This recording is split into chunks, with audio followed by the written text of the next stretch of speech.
Marvel's Avengers was one of the worst games to launch in 2020, and it had problems after problems. The beta for the game was filled with bugs and glitches, and then with the first patch, they fixed over 1,000 bugs, which definitely isn't something that gives consumers a lot of confidence when they're swiping their credit cards, and it hasn't really gotten a lot of positive reviews since then. Unfortunately, the first impressions for the game were pretty terrible, but now, a year after launch, Crystal Dynamics is being raked across the coals on social media because they decided to add experience boosters, a feature they promised they would never add.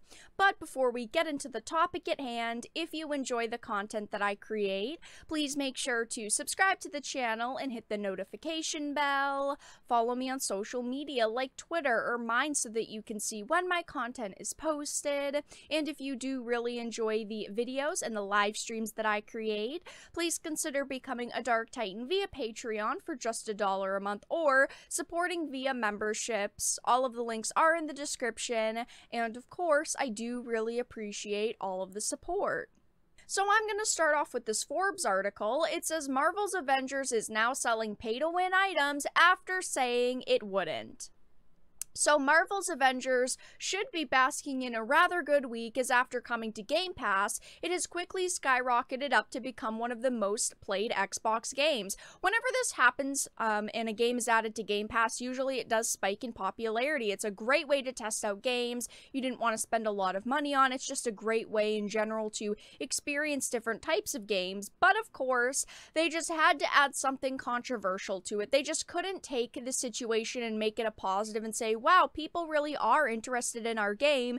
Maybe it's something we did. Maybe people didn't like the monetization, or they didn't like the way that we were rolling out content. No, instead they decided to add pay-to-win items to the game.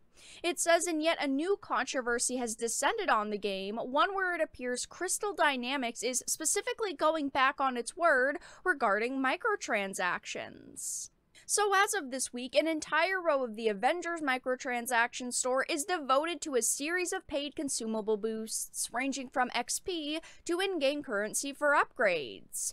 Consumables were introduced into the game a while ago, but at first they were free to acquire, and here's what they originally said about them.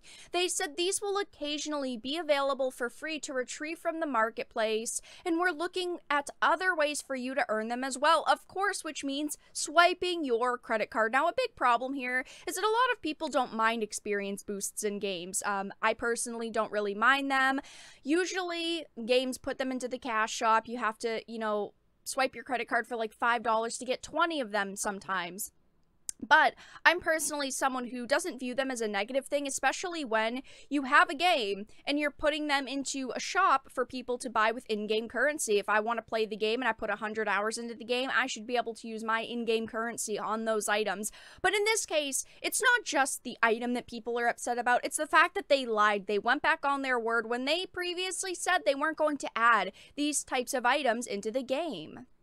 It says there they technically didn't say they would never be sold, but before that, Crystal Dynamics was more explicit. When Avengers debuted at E3 2019, they said specifically that our promise to the community is that we won't have random loot boxes or pay-to-win scenarios, which a lot of people rightfully are extremely upset at. This game already has a lot of problems. When you're only putting out 2 hours of new content every few months, it's not going to be enough to keep players around. It's not going to be enough to satisfy people and bring them back to the game or even give them a reason to buy it in the first place. And now people have seen you've broken promises and you've lied to consumers. It's going to make even fewer people interested in the game. And again, it has spiked in popularity because it was added to Game Pass, but I think a lot of that hype is going to kind of die down now after people see this controversy. Of course, after people see the actual cash shop, they see that they're not really adding a lot of content to the game. I just think that this game is going to go all the way back down to what it was in popularity. Now we can debate the definition of what it means to win in a PvE game like Avengers, but it's hard to justify what Crystal Dynamics has done here.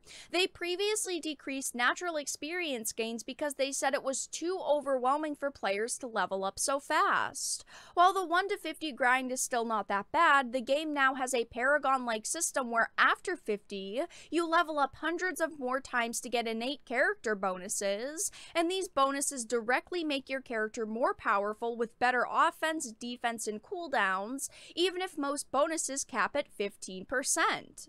So yes, clearly experience gain is a huge part of this game. You're leveling up hundreds of times after your 1 to 50 grind. Experience boosts and experience gains are extremely important. And back when they said they decreased experience because it was too overwhelming for players, a lot of people were really disappointed and really curious as to why they do that, because this is a game where you have to level up a lot. It's a game that after level 50, you're grinding for, bonuses like it says offense, defense, and cooldown bonuses.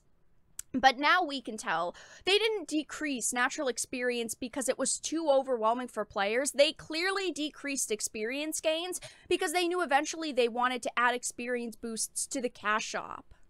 It says, so yes, you are directly hamstringing yourself if you do not activate an XP boost at all times. These XP boosts stack with other benefits, so the 1.5 times XP boost being sold in the store can turn a 4 times XP event into a 6 times XP event. If that isn't the definition of selling power, I don't know what is. This is so disappointing to see. I was really hoping after the initial feedback they got and after everyone was pretty disappointed with the initial product, they would put a lot of time and effort into this title. They'd really make it a high quality game. They'd try to redeem themselves, but unfortunately it doesn't look like they care about doing that at all. I understand that they're a company and they need to make money, but this isn't the way. When you've promised you're not going to put something in a game or you're not going to do something with the game, don't freaking do it. It's just that simple. I mean, this game's already pretty dead, so it makes you wonder how much money they're actually going to get and how many players are they going to lose for future updates now that they've lied to people. And of course, on social media, people are extremely upset over this situation. People are tweeting out things like hashtag cancel Crystal Dynamics. A lot of people are just really, really angry over this whole situation.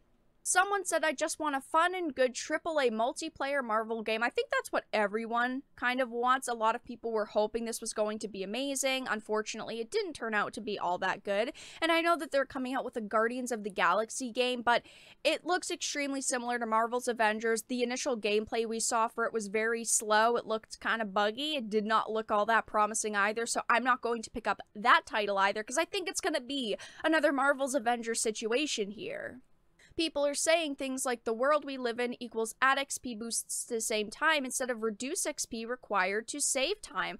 I agree with this. I think that having a grind in a game is perfectly fine, and I think it's fine to offer things like experience boosts, but at the same time, you need to add a way to actually earn them with in-game currency and not have to swipe your credit card for them, especially after you've already told people you're not going to add features like this.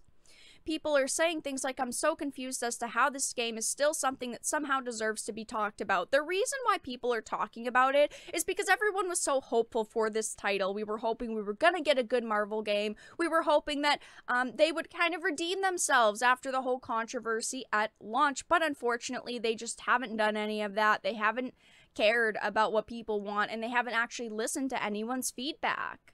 There's a lot of people arguing back and forth. In this tweet, someone said it's not a paywall, and someone named Crispin had responded saying it's not cosmetic only, which was the promise. Besides that, it has more to do with the fact that they nerfed the XP gains, stating the progress was too fast and confusing to players, then turned around and put boosts in the marketplace. That, for me, is the killer here, because it's not like they just decided to add XP boosts either. They decided to nerf XP using some BS excuse saying, oh, it's too overwhelming for players just to add experience boosts, and that to me is the most damning part of this. This to me is just, it's the number one reason why I won't support this game.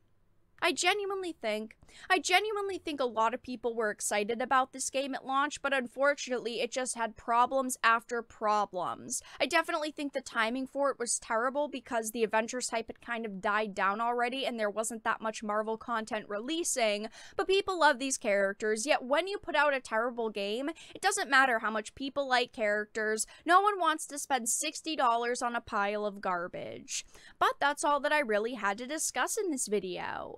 Let everyone know your thoughts in the comment section down below. If you enjoyed it, please make sure to give it a like, share it, and subscribe to the channel. And of course, if you didn't, make sure to give it a dislike. I appreciate your support either way, but I will talk to you all again in the next video really soon.